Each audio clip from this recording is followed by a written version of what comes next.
غربت اور جہالت کے اندھیروں میں ڈوبے ہوئے معاشروں میں پائی جانے والی سب سے عام وبا شخصیت پرستی کی وبا ہے۔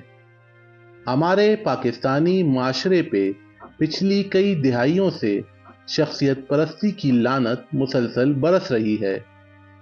شخصیت پرستی کا شکار اکثر وہ قومیں ہوا کرتی ہیں جو اپنی نجات کے لیے کسی نہ کسی مسیحا کی تلاش میں سرگرداں ہوتی ہیں۔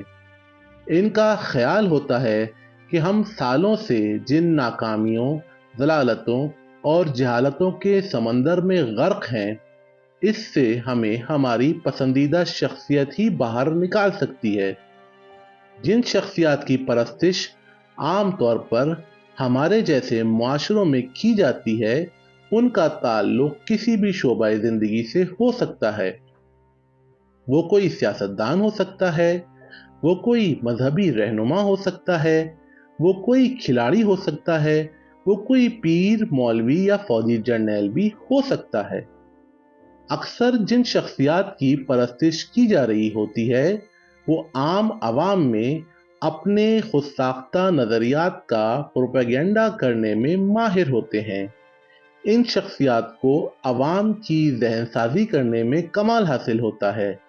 یہ شخصیات اپنے پرستاروں کی اس انداز میں ذہن سازی کرتی ہیں کہ اپنے پرستاروں سے سوچنے سمجھنے کی صلاحیت کو سلب کر لیتی ہیں اور اپنے نظریات کا اپنے چاہنے والوں کے ذہنوں کو اس قدر اوور ڈوز دیتی ہیں کہ ان کے پرستاروں کو اپنی پسندیدہ شخصیت ہی دنیا کی سب سے عظیم اور سچی شخصیت لگنے لگتی ہے اور باقی تمام دنیا باطل اور جھوٹی نظر آتی ہے۔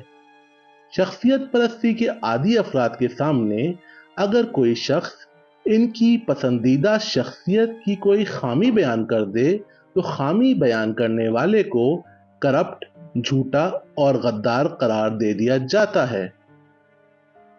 شخصیت پرست افراد اپنی پسندیدہ شخصیت کے مقابلے پر کسی علمی اور عقلی دلیل کو تسلیم کرنے کو تیار نظر نہیں آتے۔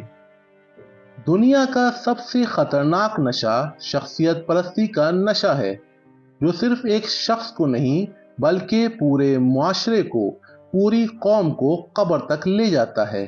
یہ شخصیت پرستی ہی ہے جو لوگوں کو مرنے مارنے پر آمادہ کر دیتی ہے، سالوں کی دوستیوں کو دشمنیوں میں بدل دیتی ہے۔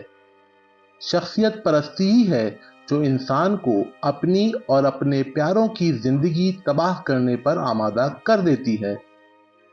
اگر اس معاشرے نے ترقی کرنی ہے، اگر اس قوم نے جہالت اور غربت کی پستیوں سے باہر نکلنا ہے، تو ہر قسم کی شخصیت پرستی کے نشے کو چھوڑنا ہوگا اور علم و عقل کے دامن کو تھامنا ہوگا۔